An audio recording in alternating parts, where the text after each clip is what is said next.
Welcome to From Startup to Grown Up, the podcast. My name is Alyssa Cohn. I'm an executive coach, an angel investor, and the author of From Startup to Grown Up. Each week, I talk to founders, creators, advisors, investors, and builders of all kinds about their insights and experiences in going from startup to grown up. Welcome to From Startup to Grown Up. My guest today is Bob Muglia, who is the former CEO of Snowflake. Prior to that, he was a longtime Microsoft executive, and Bob is also the author of The Datapreneurs, The Promise of AI and the Creators Building Our Future. We had a really great conversation. We talked about Bob's adventures at Microsoft, including getting fired by Steve Ballmer not once, but twice. And Bob also shares what it's like to work directly with Bill Gates. He talked about the transformation of Microsoft culture and how instructive it was for him when one of his leadership teams went from being super functional to super dysfunctional, all because of one bad apple on the leadership team. We then cover how Bob got to Snowflake and decided to join as CEO, how he approached getting his arms around what was going on there, and then the step-by-step process of how he changed the culture. Bob is a great manager and leader, and he shared the specifics of some of his techniques, like how he keeps his finger on the pulse of the team and how he holds people accountable without making them feel bad, a pretty important trait for a leader. This is a really fun conversation, and it's filled with very actionable tools. So please enjoy my great conversation with Bob Muglia, former CEO of Snowflake. Bob, welcome to the show. I'm so excited to have you. Great to be here, Alyssa. I'm super excited to talk about you and your background in your new book. And I want to start at the place where you started with me when we had our pre-call, which is that you were fired by Steve Ballmer twice. Amazing. Tell us what happened. You may be the only person who was fired by Steve Ballmer twice, but tell us about that. I bet that's not true, actually. Yeah. In a way, I think it's a little bit of a badge of honor. A little bit, I have to say. The first time I was 2001. I remember it was right after 9/11. In fact, I remember shortly thereafter. And I was running part of MSN, and that's when Steve went to separate P&Ls. And I was the logical guy to run the MSN P&L. But he decided he didn't want to do that. And instead, I essentially went and started a new team at Microsoft. I went from 3,000 people reporting to me to one in a 24-hour period. And I started a new team that was focusing on storage. I think one of the things I did there that was interesting was that when that happened, I knew a lot of people at Microsoft, was well known. I called just about everyone I knew at Microsoft to tell them what happened. Yeah. What'd you say? And I said, it was a very odd phone call in every case. I said, hey, Fred, I just want you to know that I've got a new role. I'm moving out of, Steve decided to not have me do this one job. So I'm now going to start a new team and I'm beginning this thing and I'm excited about doing that. And the response was always pretty uniformly a strained, I'm really glad to hear that, Bob. Thinking like, what the heck is this? But what was interesting is a month or two later, a ton of those people came up to me and said how impactful that was, that I had reached out and talked to them about what was happening. And they really said that taught them something. And it certainly taught me something. Totally. And I guess I've always tried to do that one way or another. Yeah, that's great. So that was the first time, and it wasn't quite being fired. It was more being like passed over and handed one person instead of 3,000 people. Yeah. So what happened the second time? That was interesting because after the first time, I did a little bit of analysis, correlated my career at Microsoft. And at that point, I'd been there like 12 years, 13 years. And I realized that I was very successful for 11 of those years, and I struggled for 2. And the correlation of working directly for Steve was perfect. I struggled when I worked for Steve, and I struggled a lot. I did very well when I was not. So for the next 4 years, I did big jobs at Microsoft. I was starting and running teams, beginning the storage group, picked up the system center team, the management group. I had Windows Server, for goodness sakes, underneath me. It was a $4+ billion business. And I was making sure that I was one level below Steve Ballmer. I was working first in Jim Ulchin's organization in platforms. And then I actually wound up working for Jeff Rakes in the Office group, and I moved some of the stuff to Office with me. And there was a story for why we were moving it. But the truth was, I just didn't really want to work for Steve directly. And then when Jeff left Microsoft, I had no choice, but I was going to report directly to Steve. And I remember a friend of mine, Tracy, said to me, "Congratulations, you work for the CEO." I said, "Tracy, don't congratulate me. The clock starts ticking today. And it went off 3 years later. And ultimately, it was a disagreement about a person. Looking back, I was right. But that's okay. It was, as these cases often are, they're disagreements about people. But there were a lot of disagreements I had with Steve around how he was running the company and values. And truth be told, I probably should have left the company because of my disagreements with Steve. And Steve just gave me the context to leave. And he would have given me another job at the company. I wasn't willing to do that at that point. It was time for me to leave. You felt, sounds like the clock expired for him on his end, but also you had an internal clock which really expired. And as I said, if I look back, one of my challenges, if you look, is in dealing with difficult things with people are hard. I think that's one of the things that managers have to do a good job on. I think that's an area where I could have opportunities for improving. I, in general, have good relationships with the people I've worked with. And sometimes you can't. Sometimes you just can't. And in retrospect, like I said, I probably should have left the company earlier. Yeah, no, that makes sense. You said that Steve Ballmer was a great leader and that you learned a lot from him, but that you had a difference in values. I'm curious, what did you learn from him? And when you said, we're going to talk a lot about values later in terms of how you brought them to Snowflake, but when you say you had different values, what does that actually mean? It literally means that I thought about how to build products and thinking about what the company matters differently. Let me give you an example of something I disagreed with Steve on. At Microsoft, both Bill and Steve were very focused on managing the intellectual property of the company. And Steve was famously quoted for talking about Linux as a scourge and a cancer and things like that. And I never viewed it that way. I always viewed it as a product. It had a different business model we needed to compete against. In fact, I was famous for saying that's how we made Windows Server. All my time at Microsoft, Windows Server was gaining share against Linux, gaining share. And this was in the early 2000s. And that's because we built a better product. But at one point, Steve wanted to sue Microsoft customers in the server business that were using Linux. And I was wow. No, we can't do that. To me, that's an obvious values thing. It's right. You don't sue your customers unless they're doing something really serious, right? Certainly not for using a competitor's product. That was an outrageous thing to do. Yeah. So that was an example of a values difference between Steve and I. And it manifested itself in a number of ways through how the organization was run. What happened in the case of this person that I had disagreements with is I had a leadership team in the server and tools group that literally was the most functional leadership team I've ever had. People were working incredibly well. And when we brought the Azure team in, the manager of that group came in, and I knew it was going to be dysfunctional because this person had challenges. And I worked it for a year. I did everything I knew how to do to make this person successful for a year. And within a year, my leadership team had devolved into the most dysfunctional leadership team I'd ever had because this person was causing all the problems. And I basically said to Steve, they've got to go. And he said, no, in fact, they're going to stay, but you're going to go. That's what he basically said to me. Now, it turns out he left before I did. That's unless you give him my job, he's not going to stay. And Steve rightfully gave my job to Satya, much to my relief, and frankly, to the company and customers' benefit, because Satya, of course, did a fabulous job. Yeah. Yeah. Oh, that's really powerful. That's very interesting. So it sounds like what you're also saying is that with this person, maybe there was intellectual horsepower or some strategic sense horsepower, that Steve thought was valuable. And you were like, I don't care. I've learned over time, and I have to say, this is one of the things at Microsoft was historically very tolerant of poor behavior. Yeah. Okay. Some of it came from the top sometimes, but in general, Microsoft was very good at managing challenging people. And that's a really useful thing in technology.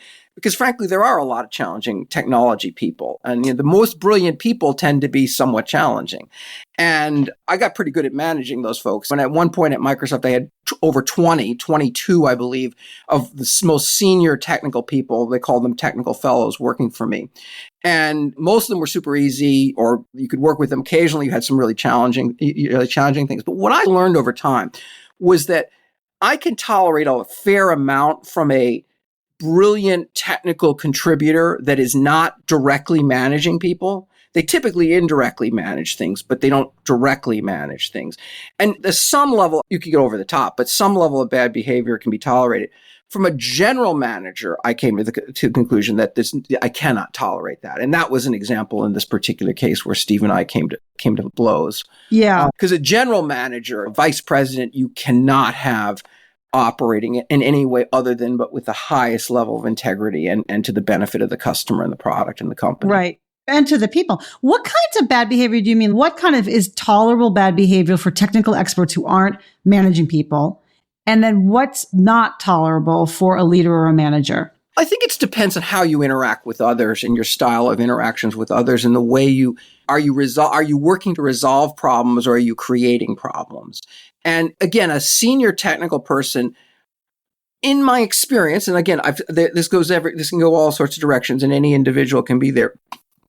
They usually have a gem of a good technical reason why they're being a pain in the tail. Yeah. Even if their perspective is not correct and they don't really have they aren't looking at the big picture. They almost always are coming from a place that has some rationality to it and is worth diving into. In a management situation, it's more about how people are interacting and it's not as clear. It doesn't tend to be as clear that way. Yeah. So that's probably one of the reasons. And I guess the other thing I've come to learn is that these senior technical people they tend to be savant-like. They are one in a million. You can't replace them, basically. They're irreplaceable. And while managers and great managers are not a dime a dozen, they're a little easier to find than some of these brilliant technical people. Yeah. Yeah, for sure. How do you know, when you talk about this, I think it's so interesting because many people, as an executive coach, I regularly see managers, leaders, employees fighting for their point of view. And it's usually there's two reasons they're fighting for it. One, they genuinely think it's the best answer. And two, in some way, it's better for them. Let's face it, right? It's better for their team or it's better for them. And right. And there's like a different, those are almost like different dials, right? Like very much better for me and better for the company as compared to very much better for the company and kind of better for me or those kinds of things. How can you tell? Because I think it takes a lot of perspective and context to really be able to suss out what is politics and what is actually trying to do the right thing, maybe in the wrong way. That is, of course, the $64,000 question or whatever. That's the real key thing. And honestly, in my experience, it takes time and energy and drill. One of the things that I learned, and this again, I learned at Microsoft, I practiced it at places like Snowflake, was drilling deep when you need to. And if you look at my management style, I would say by and large, to me, the leadership is really three things. It's the right strategy or a great strategy. It's a functional and effective structure, and it's the right people. And as a leader, your job is always to put those three things in place, always. If you have those three things in place, hopefully 90% or more of what you're doing is just on autopilot and the teams are operating. Occasionally issues come up. By and large, things are functional and you can leave them to do their job. And then the 10 or 15% of things where you have problematic situations, where you have business issues, you drill into and you drill deep. You go as deep as you need to go. And I learned that at Microsoft. And you asked what I learned from Steve. That's the kind of stuff I learned from Steve. Steve was never afraid to drill to any level of depth. And in particular, if it came to business issue and financials, watch out, because there was no one better than Steve. Steve had a photographic memory for numbers and could compare and contrast businesses by country and product across Microsoft's product line, and essentially expected the rest of us to operate at that level. And that was that level of discipline was excellent. You were able to role model that. I think that's so powerful that you say that. So many founders and new leaders are either they're accused of being micromanagers by what I consider to be sometimes misguided, let's say, people around them. And then also sometimes they don't want to be micromanagers for their reasons. Either that's not their style, they're told not to or whatnot. And I really take the point of view that you just said, which is you can let folks run and do their thing as long as it's working. But when it's not working, you have to be able to zoom in and help them identify what's not working. And if they won't do it, to do it yourself. Yeah. I think one of the challenges I would say that's common in founders is control freakishness. Like they want to have a lot of control over things. And as you grow, you lose the ability to do that. One of the benefits of having 10,000 people working for you and you're working for big companies, you realize you don't control all that much, really. In my case, 10,000 people, you have senior vice presidents who run multi-billion-dollar businesses. These could be companies. Each one of them could be an independent company and have a material value on the stock exchange. And the leaders of those businesses are very senior. They know what they're doing. You can generally let them run as they need. And so you have to give up quite a bit of control in situations like that. On the other hand, you have to also recognize when signs that things are not on track, and you may not be hearing it from that person. Often that may not be where you hear it. You hear it from other places. So part of it is building networks and things where you can get back channel information in. But when you get that back channel in or you hear information that there's a problem, you really need to drill into it, in my experience. So it's back channel in terms of you get signals that things aren't working. So it's probably some sort of metrics that are beginning to cause you doubt. Metrics, that's also talking in the hallway. Yeah, talking in the hallway, right. Right, or sure. Signals around people, you begin to hear it. Are there other things people need to be aware of for them to recognize, aha, there might be something here that I do need to dig into before it's too late? Well, I think you've got to look at again, a lot of good signs are employee health. That's a really interesting sign. Most companies are doing these internal feedback things, and those are very valuable to understand what's really going on. I actually think Glassdoor is a place you can look and find out a lot today. There's a lot looking there. So to me, it's about what your employees are saying and how they're thinking. And I think that can tell you an enormous amount. Yeah. About the company as a whole. Yeah. Yeah, that's really powerful. I'm definitely going to ask you in terms of moving to Snowflake, how you did that, but I can't leave we'll talk about Microsoft more, but I can't leave this moment without asking you, what did you learn from Bill Gates? Oh, Bill is one of the most amazing technologists I've ever worked with. Certainly one of the brightest guys I've ever dealt with. Can also be very demanding, sometimes quite difficult. But generally speaking, I would say that I never had a bad one-on-one with Bill, but I had one-on-ones. I spent 40 minutes standing and yelling at him. Okay. You were yelling at him? And he was yelling at me both ways. Okay, it was definitely both ways. It was definitely both ways. He did plenty of his share, believe me. But in the end, it worked out okay. It's like we agreed to move forward with whatever we were saying. But that was the culture of Microsoft? Yeah. Yeah. Very much so back then. Not so much maybe today. Satya's changed a lot of that. But that's where it came from Steve and Bill. But I think if you look at Bill's ability to recruit senior people, his ability to have vision for the future. I talk in this book, The Datapreneurs, about information at your fingertips and how Bill was so far ahead of his time in thinking about things like that. I watched him.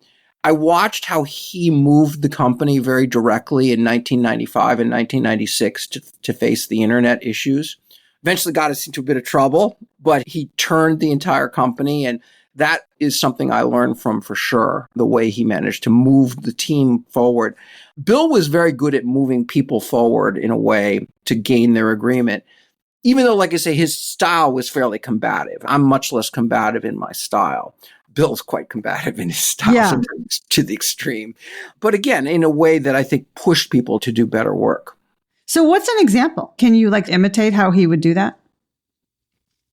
He would just probe on issues, right? He was very good at talking to senior technical people and going deep and finding flaws in their way of thinking. One of his famous lines is, in his combativeness, is, "That's the dumbest thing I ever heard."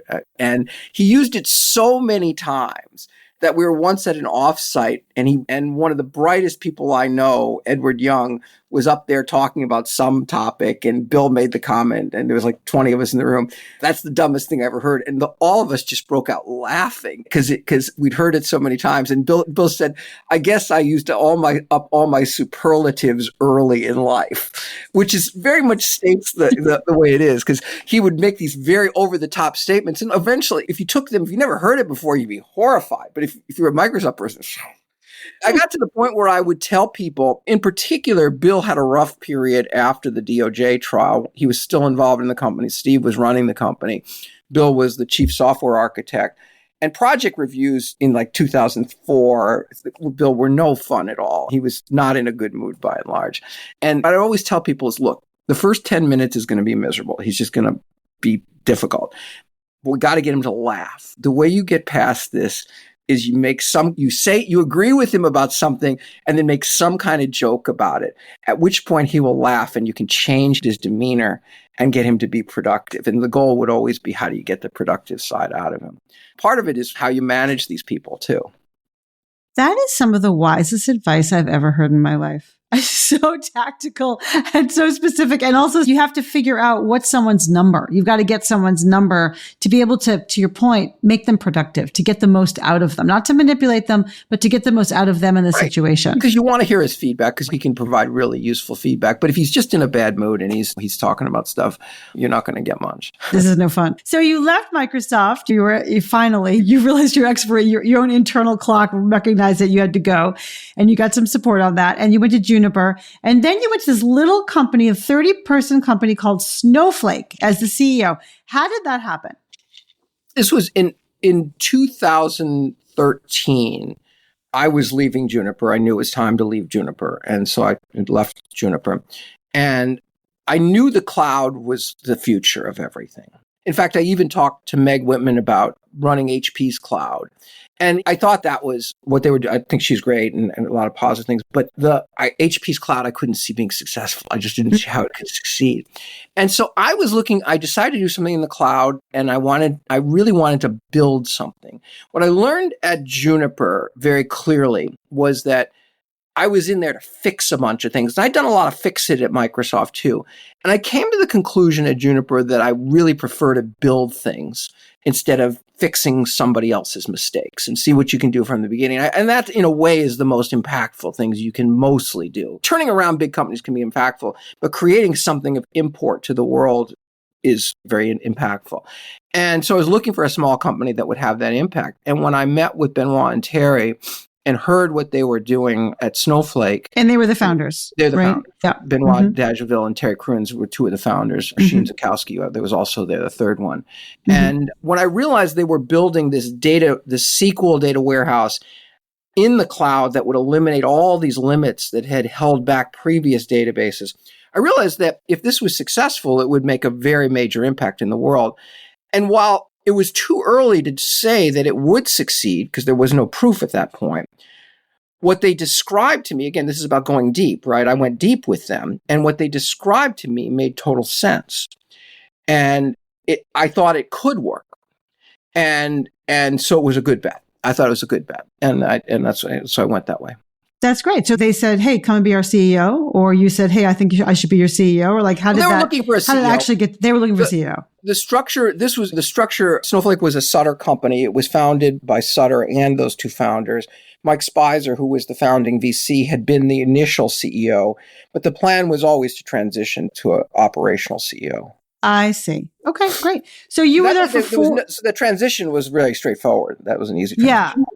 Right, because it sounds like it was set up in advance for that. It wasn't like I came in and took over for the well-loved founders. It was like that was part of the design. And the founders were still there, and they were working their tails off. And everyone knew that was still, was like had been meant to be. Right. No, I think that's really interesting, by the way. So many companies are not set up that way.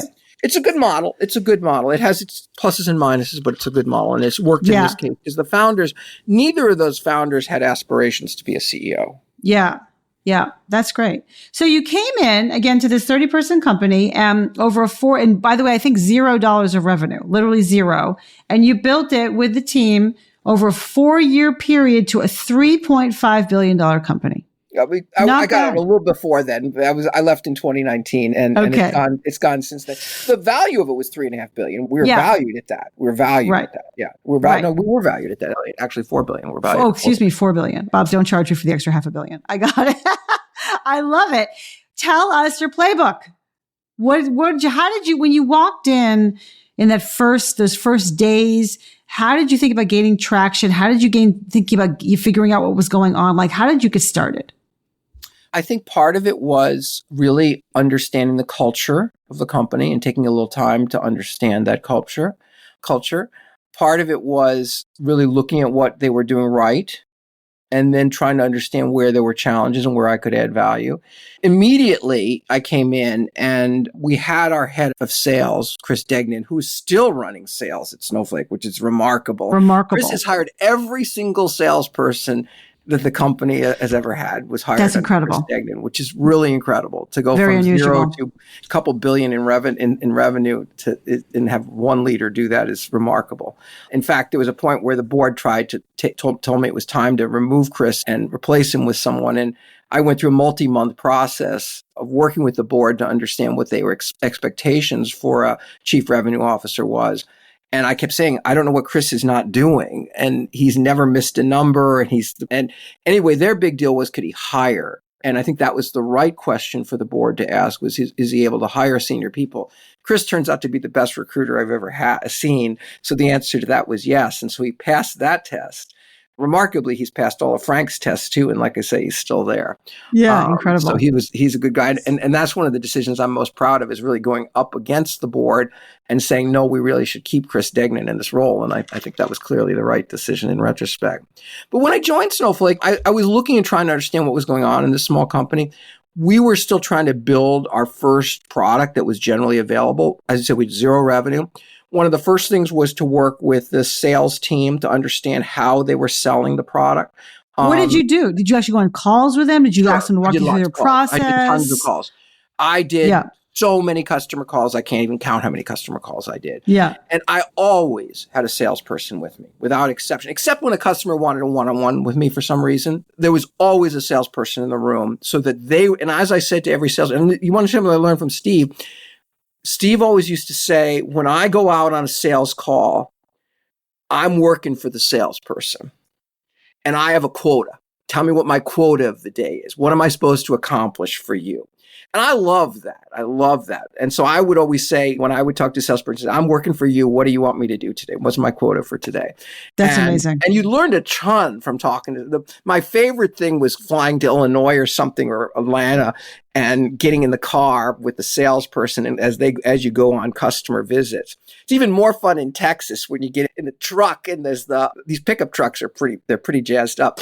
And there's the shotgun shells rolling around in the back of the pickup truck for your sales guy, but you're going out there. That's Texas. You're in Texas now. But what I learned about the customers. I looked at how we were pricing it, and I helped to put in place the pricing model. That model is still being used by Snowflake today. It was unique at the time it was put in place, and it's now being copied by others in the industry. So I helped to put that in place, and that's helped to scale the business.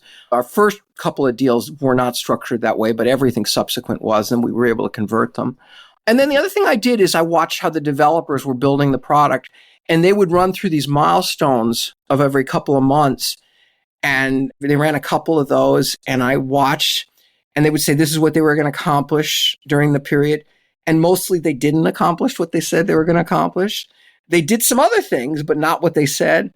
And I said, hey, we're never going to ship on this at this rate. So I took control of that process. And I basically worked to define. I'm an old product manager, program manager. That's where I came from. Defining a product is, my specialty. And so I helped the team to come up with the right criteria for shipment and to determine what needed to get done. And then I literally turned our weekly all hands team meeting. I would do an all hands every Monday afternoon. And I turned that team meeting into a project review discussion where I would say, Jason, you were going to work on, I see that you were going to get done with the role-based authentication on Friday. What's the status of that? Is that checked in? No, I'm delayed a little bit. And you have a little conversation. Maybe, Benoit, do you think anyone could help him out in trying to get this done? And so we have the discussion. And it wasn't a negative conversation, but it did put people on the spot. And so they realized they were accountable for what they were signing up to do. And through that process, we were able to ship the product in June of 2015. So it took about 6 months, and we shipped it meeting our criteria. And then subsequently, since then, the product's been growing and the customer base has been growing. That's amazing. Bob, that's so interesting that you say that you put them on the spot, but it wasn't a negative conversation. And I can tell with your tone that you're not blaming and you're a little bit cajoling, but also you're being pointed, like actually this needs to get done. So I wonder what advice you have for people to set that tone. It's a very fine line with accountability and people recognize they're on the spot without making people feel bad and wrong? Humor is, I'm not a funny guy necessarily. I don't think of myself as a comedian by any means, but you'll joke a little bit. You make fun of a few things. I was known for making fun in these team meetings of myself and of people. You got to make stuff fun of yourself. And then people would make fun of me too. They were never afraid to do that. They were like not afraid to yell out, "Hey Bob, you blah, blah, blah, blah, blah," and in the middle of the meeting. And then I'd laugh or whatever. So if you can keep it light, if it's super heavy and everybody's uptight and, oh my God, I'm being called. There's Charlie Bell it's a classic in Amazon who worked for Andy Jassy. Charlie's now at Microsoft running the security group. Charlie, in one of the most classic, in my opinion, driving things that managers do. Every Wednesday, Amazon has all morning, AWS has a review of the website, a live site review, where they review anything that happened in the last week. So if you had any incident at all, you knew every single general manager comes together in this review every week. They have this discussion about everything that went wrong. If something was wrong, you need to be prepared for it. But if there was time at the end of the review, Charlie would take the wheel. He had a wheel of fortune wheel, and he'd spin the wheel with the name of all the different groups that are on there. And if your name came up, you had to present at that moment your status and everything else. So everybody had to be prepared to come into that meeting ready to talk every week. It's not my style, but I can see why it would be effective. I get it. Wow. So it's like finding the different ways, almost like the different rituals also that people can expect to create camaraderie. It almost sounds. Yeah. And of course, I was raised in a time frame where a lot of it wasn't camaraderie, right? A lot of it was the whip. And it's a very effective way of running teams. This is where I talk about the difference between performance-oriented cultures and values-oriented cultures. And the performance is always about what are you doing? What do you accomplish? What were your objectives? How did you accomplish your objectives? What was the revenue, et cetera? Values are really about the how you accomplish these two things. And ultimately, I've come to the conclusion that they are just intimately related to each other and totally correlated. I actually draw it as infinity, is the way I actually draw it. And as you become more and more successful as a company and you have performance, you are measured by society and by your employees. And the more successful you are, the more focus you get. And so values become progressively more important the more successful you are. They're always important, but they're particularly important for successful companies because those are impactful at a worldwide level. And what's really interesting is that in technology, and this is a unique thing about technology, is the products that we are building, in particular the services we're creating, are imbued with our values are in those services. And you can see them. When you work for a company and you know what's going on, you can see the values inside there. Or like I used to work for Microsoft. I can see Microsoft values creeping through in the products that Microsoft builds. What's an example? Let me give you an example. Focus on they're really focused now on winning on driving Bing search, and especially now they have some things. So the sorts of things they do to encourage people to not change their search page, those are all values that are being put inside the product. Now, we went through a major lawsuit with the Department of Justice, essentially over those values, right? Tell us, get more specific about that. What do you mean by their values specifically? And what do you mean by that lawsuit and how that sort of showcased the values? When we built Internet Explorer in the 1990s and were competing against Netscape, Microsoft used a number of tactics to do that. We thought what we were doing was fine. We thought it was legal, et cetera. What we learned through that process was that when you become what we did would have been fine 5 years earlier when Microsoft was. What specific, when you said what we did, what do you mean what we did specifically? Contracts were put in place that were viewed as exclusionary contracts. We would put in place contracts with OEMs that prevented Netscape from shipping, things like that, which the Department of Justice ultimately viewed as anti-competitive. Now, those laws were created in that trial. Okay. There isn't direct laws on that, but that law was created as a part of that trial. Yeah. And so we didn't understand that the values that we were speaking to were essentially illegal. They were viewed essentially as being illegal by the government. And it was a real learning lesson, right? It was a huge learning lesson. And I saw how important it is that the how is just as important as the what. And the question is, could Microsoft have been just as successful with Internet Explorer if they had not done all that stuff? And I think the answer is probably yes, actually. That's the funny thing is I don't think much of that needed to be done. And would it have been that bad if Netscape had stuck? Do we have to defeat Netscape entirely? Probably in retrospect, no, because other browsers picked immediately.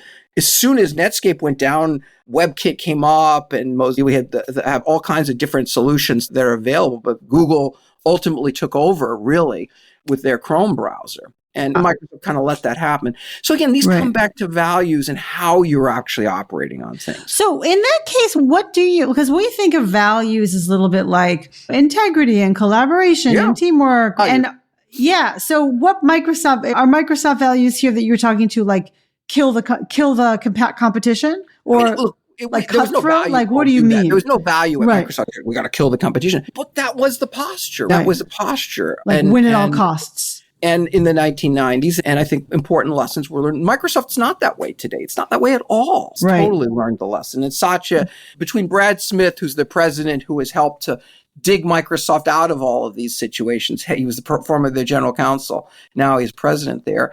And he's done amazing work. He's an incredible man. And Satya's just done an incredible job of moving that company forward. Definitely. So these are not current issues.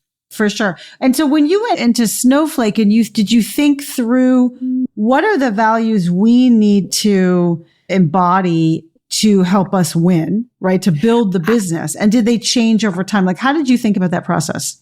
See, I went into a values-based, Microsoft's not really a values-based company. It really isn't. It's a performance. If you really look at it, it's a performance. It always was a performance-driven company. It's a bit more of a values-based company, but it's still a performance-driven company. I went into a values-based company at Snowflake. The founders were values-based. We had our office manager, Nancy Venecia, is an incredibly values-based person. And Nancy set so much of the tone of how that company operated. So it started out as a company where people were treated well and the internal values of the culture were very important. After it was there about a year, there was a growing desire by a number of people to codify the values.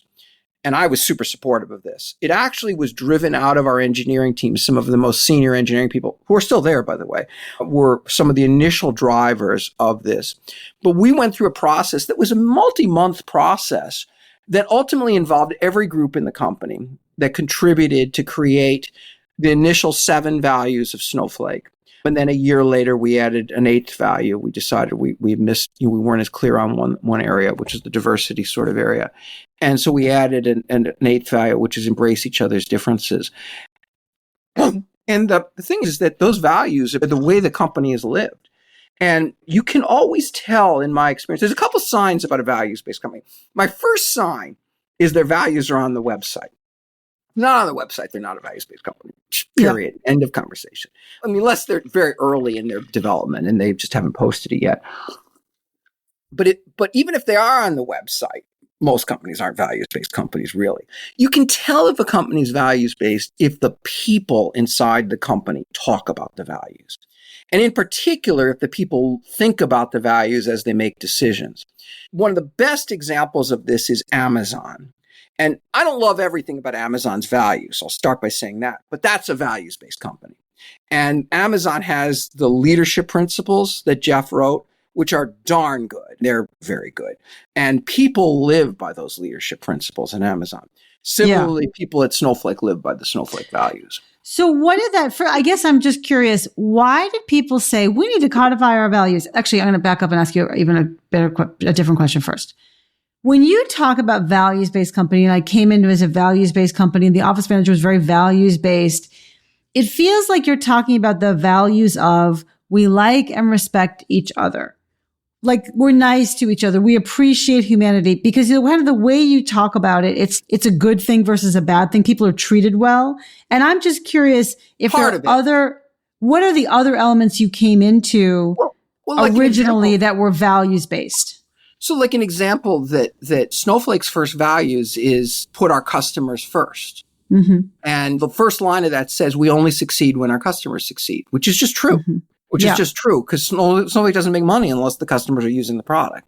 Right. And that's an example of that's not being nice or something like that. That's talking about how you treat customers and where customers come in your focus.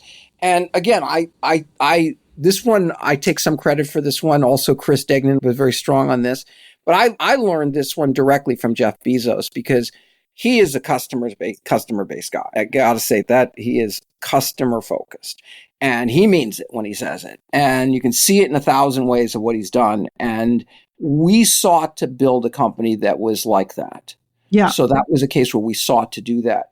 Another example that's different from what you're saying is one of the Snowflake values is think big, do things that matter. And that's not being nice to each other or something. That's taking risks. That's taking risks. Right. So go ahead. Another is get it done. It doesn't matter if you don't get it done. Yeah, that's great. Yeah, that's really great. So did those ever live at odds with each other? In terms of all of your 8 values, did everyone really know your 8 values? Did everyone really articulate them as in, because of this, we'll do this? And did they ever come into sort of tension with each other? First of all, everyone's always a big word, right? Everyone, I'm sure I can't say yes to everyone, but it was a big part of the culture. In all the time I was CEO of Snowflake, once we'd done our values, I said I did team meetings every week. I think we went to twice a month eventually. I never did a team meeting without talking about the values, ever. I never did a customer meeting. That was just that wasn't a focused customer meeting. That was like an introductory, here's Snowflake. Values were part of my discussion about Snowflake because I cared. To me, the customer didn't want. It was important to me that the customer not just want to work with the product. They needed to want to work with the company. There's some products you love, but you hate the company. I didn't want to build one of those. I wanted to build a company people loved in addition to a products people loved. And that's where values, I think, comes in because it's really about, and we would make decisions that put customer first. Talk about conflict. Let me give you an example. A customer left a large virtual warehouse running for a weekend or something, and it was $50,000, $100,000 of cost. They had some reason. There was something that happened inside the system that caused this to happen. You could argue it was easily their fault, but they could make a case. We chose to eat that. We would choose to eat that.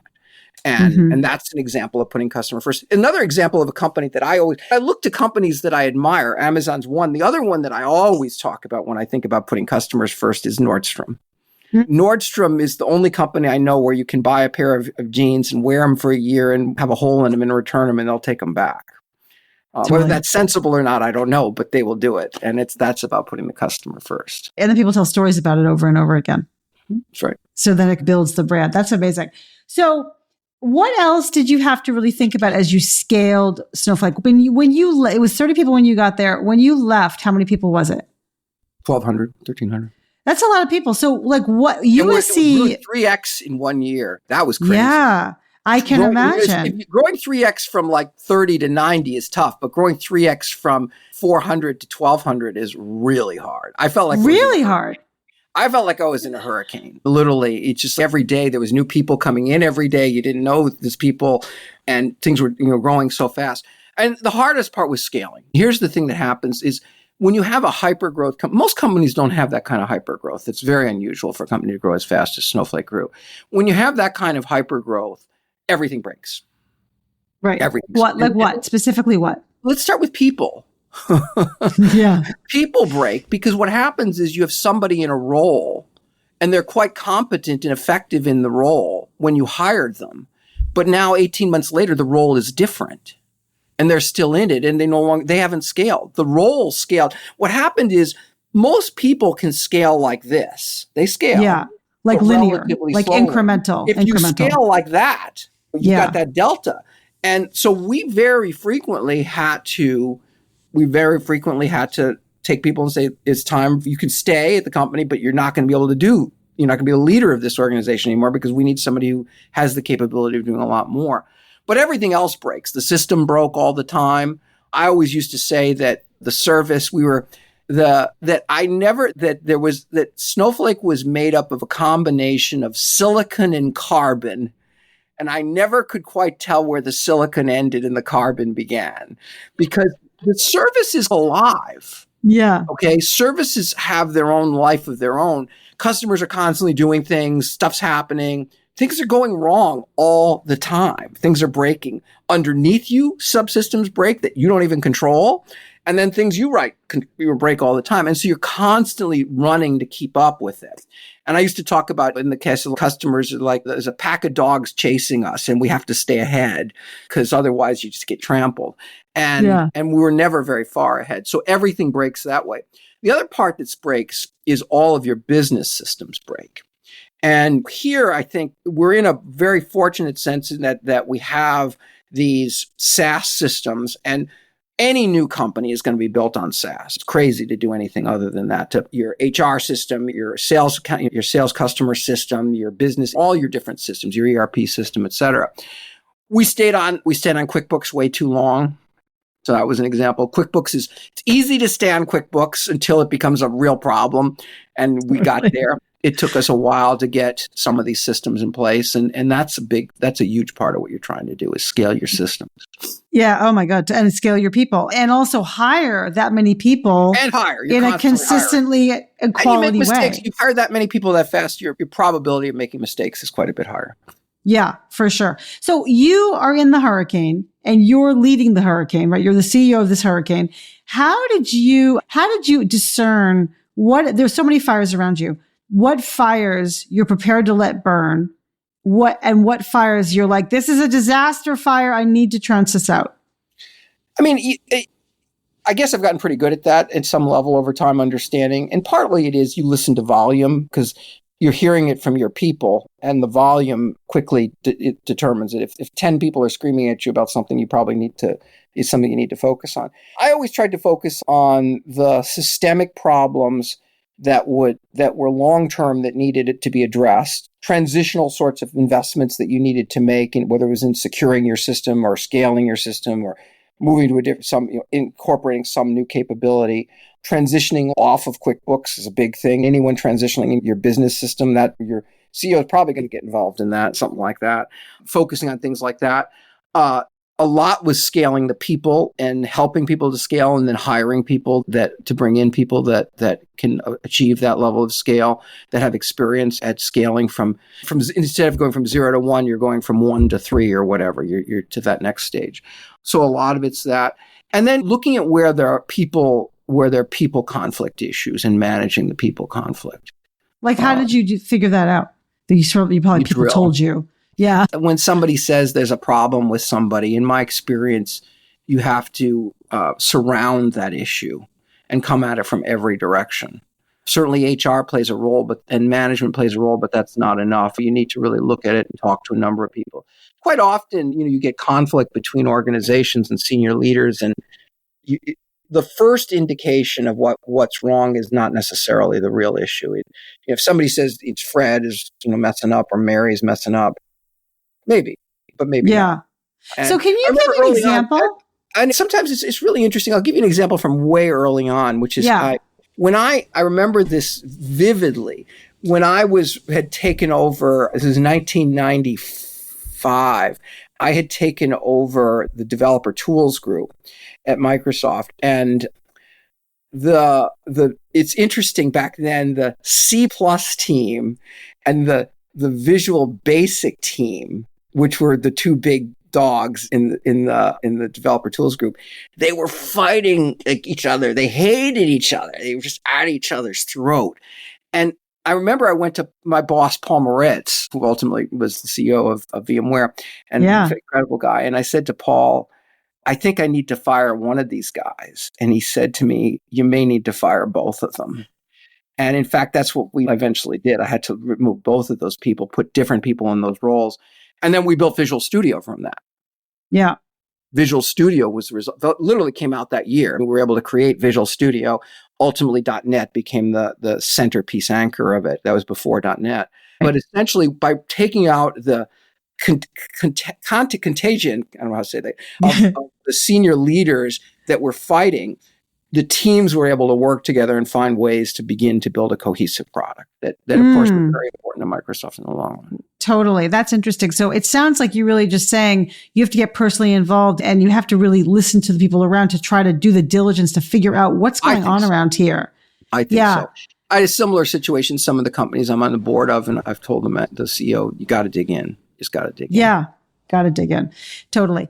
So you spent your time at Snowflake. Oh, the last thing I want to ask you about Snowflake specifically is you were talking about scale and hire and going tripling in a year, and hiring all those people, as you said, is really challenging and mistakes get made. How did you approach trying to at least give people a chance? Listen, I'm going to try to train you on hiring or figure out how to hire this fast. My failures are not being fast enough to terminate, not being too fast to terminate. So I would give people the chance, and maybe I gave them too many chances sometimes. If I were to criticize myself, that would be a criticism I would make of myself. And it's interesting because as a board member, I'm so much more ruthless. It's so much easier when they don't work for you directly. You know what I mean? You say, got to get rid of this guy. And it's not working. I can be super hardcore on it now that I'm not the direct person doing it. But when I was involved in it, that was an area where I could have been better. That's really challenging. But at the same time, I mean, you, the CEO, going from, 90 to triple, basically just like tripling in a year to a big number. You aren't the one that's supposed to be managing performance of every single person. No, it's true. It's true. And there's the flip side of it. There's the hardcore, and there's a viewpoint, and it's a very rational, performance-driven viewpoint that says if somebody's not performing, get rid of them and move somebody else in. My experience is that very often it's a little more complicated than that, and quite often, probably if you think the person is a good person, there's probably an 80% chance that if that person had a different manager or was in a different role, they would be successful. And that would be my tendency to do that. And again, I guess what I might say is that, yes, and that makes more sense in a Microsoft or a big company. In a smaller company, maybe being a little bit more ruthless is more appropriate. That you just makes don't sense. have time. You just don't have time. Right.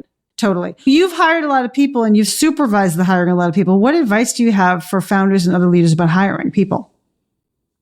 I would say always look for data as much as you can. So find out as much information as you can. Always do references and as much as you possibly can, do blind references. So you're not just getting spoon-fed what the person wants you to hear. So I think those things are really important. I would also say trust your gut on these things. I know, honestly, usually I can tell in an interview pretty quickly whether something's likely to work out or not. Do you worry that trusting your gut, it means hiring people like you? I think that's a potential problem. And I think one of the other sides to this is to be very focused on hiring people that are diverse and that have different backgrounds. I was very intentional about that as I built my leadership teams. And I think it's really important to do that. I have learned over time, the only technique that I know, and again, I'm going to come back to just a few things that I know that work. The only technique that I know of that is successful in growing and maintaining a diverse population is hiring diverse leaders. Mm-hmm. Just that simple. You hire, if a woman is running a group, that group will almost certainly have a higher percentage of women in it than other organizations in your team.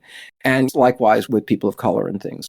And so I think that's very important. And I always focused on doing that. So that's a flip side of that. Yeah, totally. That's very powerful. And you see that play out time and time again. It's just so important to recognize that and then to make the efforts up front. Because somebody's not the same as you, your gut may be very positive. There's a lot of people that are different that I have very positive relationships with. Yeah, that's a good point. Yeah. You left Snowflake, and I guess I'd love to hear from you. What happened when you left Snowflake? What did the board call you? Give us a little slice of life on you leaving Snowflake. I think what happened fundamentally is what often happens in these things is there was some conflict between myself and at least one of the board members. I probably could have done a better job of resolving that in retrospect.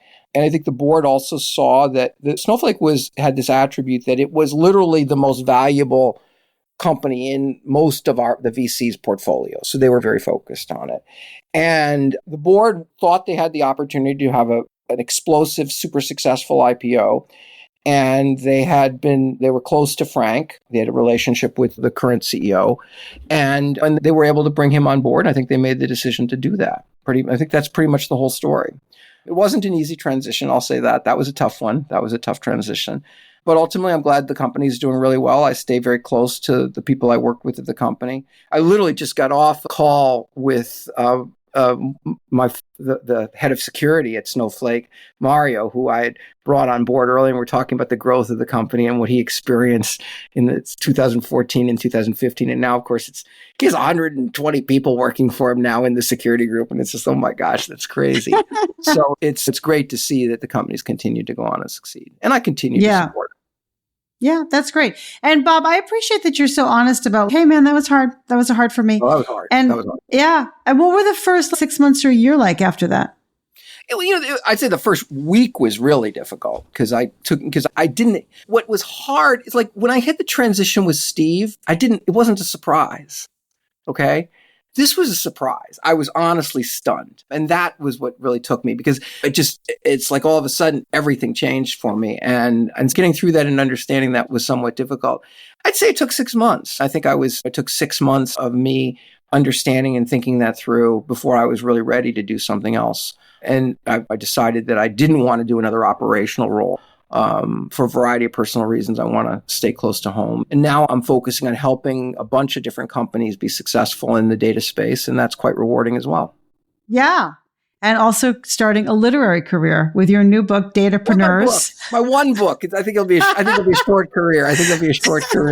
Tell us about Datapreneurs, and specifically what I know the description that it's been said is it's part memoir and part history of the people and technologies that made the data analytics era possible. So tell us about why you felt moved to write the book and who it's for.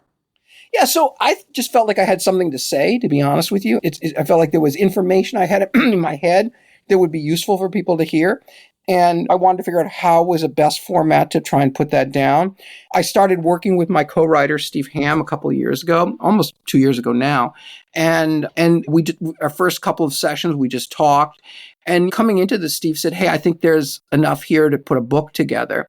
And as we thought it through, I suggested that there was this realization I had, which is that although I worked for one of the largest companies in the world, Microsoft, for 20 years, I was working with entrepreneurs the whole time. And Steve and Bill were certainly entrepreneurs. But what my role at Microsoft, and if you look back, was consistently to go in and manage projects which were typically in the early stages. Occasionally they were turnarounds, but typically they were the early stages, and managing these brilliant technical entrepreneurs that were building the product. So I realized that even though I was at Microsoft, I was working with entrepreneurs the whole time. And so I had this concept. I said to Steve, I'd love to talk about this in the context of the data entrepreneurs that have actually built this. And Steve said, you mean the Datapreneurs? I'm like, yeah, that's perfect. And so that's where it came from. That's so great. And what dent are you hoping to make with the book? I think it's already making the dent that I hope for, which is giving people a way of thinking about the world we live in. As first and foremost, this didn't just happen, this AI insanity that we're in the middle of right now, the incredible opportunities that exist. That's new, certainly, but it's built on a foundation that's going back decades. And there's been work by people that have created this foundation that have made this whole thing possible. The other thing is that given the importance of AI and how it's become such a consumer relevant topic, the realization that while these are these systems and they're these foreign systems in some way, they're created by people. And this is the point I wanted to get across, that again, the values of the people are being imbued in the products. That has been true in software for a long time, but with machine learning, it's more true than ever before. And the values become completely apparent by the answers you see these bots giving. So this idea that they're going to go off and we're going to get a Skynet or something like that could happen, but only if we let it happen. Because it'll be people that create these things. I'm more worried about what people do with AI than I am with what AI is going to do with us. To be honest. By the way, understandably, that's so true. Bob, I appreciate that you say that. And I think the book feels like it's a lot of historical context. The notion if you don't understand history, you're doomed to repeat it. Yeah. I think that you provide a lot of the historical context. And I'm also thinking about Charlie Munger and how he constantly reads biographies in order to learn from the past and learn human nature. Is that in some ways what you're hoping people will get from it, that kind of context? These are about people, and you can see, again, the attributes of the people are present in the products that they create. I'll just keep saying that again and again. You used to be able to say you could tell a Microsoft product by the org chart. You could tell by the org chart, and there's truth to that, right? Where they get created based on how they're structured. Yeah, that's so true. What did you learn about yourself writing the book? I learned first and foremost that I'm definitely not an author that's going to do this a bunch of times. That's for sure. This is not my course. This is not my core strength, but I'm not surprised by that. I guess what I'd probably tell you is that writing a book is actually a pretty hard job. It's actually a lot of work. And what I didn't realize was that after you finish the book, the promotion of the book is really a whole nother job, which is, Tell me about it. Yeah. How have you found that? It's been fun. I've really enjoyed, a lot of that has been doing podcasts like this one, and I've really enjoyed doing those. Yeah, that's great. You wrote the book, and the other thing that you do is you right now advise and coach other entrepreneurs. And I'm just curious, how are you advising entrepreneurs right now in the current macro environment? Like how to lead, how to think with their business. Say it's very different than the world that I was in when I was building Snowflake. It turns out that very low interest rates are very helpful in building technology companies. So it's it's a very it's a difficult time for capital right now in companies. So being cash efficient is really important right now. And in general, the companies I work with are trying to solve hard problems. That's my number one focus is I'm not focusing on how much return I get or anything like that from the investments. I'm really focusing on helping people build products that will make a difference in the world, that are doing things that are new and different. So those are challenges to build, and they take a long time. And partly it is just helping them hang in there and helping them work through the challenges, build companies that are successful, making sure that they know what it takes to ship a product. Some of them are good at that. Some of them have a little bit to learn. And then figuring out how to build the business and doing the go-to-market. One of the things that's changed since I was starting Snowflake is that the cloud has become much more mature. The data platforms are much more mature. Platforms like Snowflake are essentially now cloud platforms you can build on top of. And so the opportunity to leverage some of these things for distribution is quite significant. And I pretty much, because I'm in the data space, I pretty much encourage everyone to figure out how to leverage the big players in the market as well. And there's a tremendous opportunity for people to do that right now. Yeah, that's for sure. That's great. And then they must be so lucky to have you. You have so much wisdom. Do you feel like you're sometimes like the listener and therapist and sometimes the advice giver? And how do you navigate that? You're mostly listening, right? You're mostly listening to what they say. And then I just try and make sure I give them some useful feedback. I hope to, if I spend an hour with somebody, I hope to give them at least 2 or 3 nuggets that they can walk away with and do something. Yeah. Yeah, that's great. Bob, over your long career and successful career, have you ever experienced imposter syndrome? Yeah, all the time. I think. The one thing I would say is I have always tried to be true to myself and be honest about everything. My statement was when you talk about you're running a company, you're running a business, you have different constituencies. You've got your customers, you've got your employees, you have your shareholders, potentially you have society as another constituency. I would always say the same thing to everyone. Okay, maybe you say it differently. You might put a different twist on it, a different focus, but the points are still the same. I always only had one message to everyone. And I always just say I was not smart enough to manage different messages, different people, I said this to this person. I never do that. I just never do that. I was always as coherent as I could possibly be and simply told things the way I saw it. As I wasn't always right, been wrong many times, but whatever I saw, whatever I believed, I tried to be clear about that. My way of doing it is very often to speak aloud. It is not unlike me. People are used to me in meetings where we'll talk about something and I will give them a narrative of my thought process on something. It is not uncommon that in a meeting, I might have a thought process that starts out one way. By the end of the meeting, I might be in a very different place, and I'll be clear and something like that and said, hey, I came into this meeting thinking this, and here's why I thought this. Now, here's what I heard in the meeting, and because of what I heard, I've changed my mind, and now I think we should do this. And so I provide people with the breadcrumbs to connect those dots. So it doesn't look like I was random, right? Bob didn't just randomly change his mind. He literally heard something that caused the mind. And I'm a big believer in data. Data-driven companies make more effective decisions. And I do say trust your gut, but I have learned to trust the data more. Mm-hmm. And if the data is different than my gut, I always go with the data. Yeah. Because the data, if it's accurate data, the data doesn't lie. And it's telling a story and it's worth listening to. And that's why data is so important, because our instincts as people are not always correct. Sometimes they are, and I mean, it's great, but the data will always keep you honest. Totally. And that helps you avoid imposters, things like that. Because if you're operating in a data-driven way and you're being honest and high integrity and truthful, screw them if they don't like it. I love it. That's so great. Just a couple more questions. What do you wish you had known earlier on your journey? I guess what I wish I had known is a little bit more about my weaknesses along the way. My willingness to try and make things work longer than I probably should. Sometimes that's one thing I've learned over time, is being a little bit more hardcore is important, especially in situations where you don't have a lot of time. So that's probably one thing I would learn. I'd say, again, terminations were sometimes slower for me than they should have been. I would also say that and this comes back to my Microsoft experience, that if something isn't working out, it's really time to move on too sometimes. If you're not in sync with your boss, you got to move on.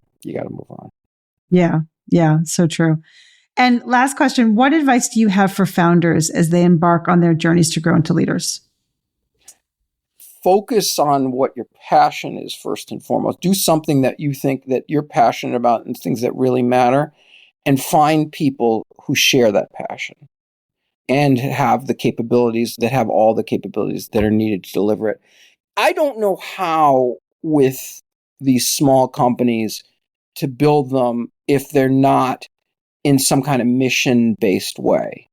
You have to have a vision and an outcome you're trying to achieve that is meaningful and that people will follow. That is always what I have seen, which creates followers, is when you have people believing in what you're doing because they believe it's important. I learned that at Microsoft. I used to say to everyone, come to Microsoft to change the world.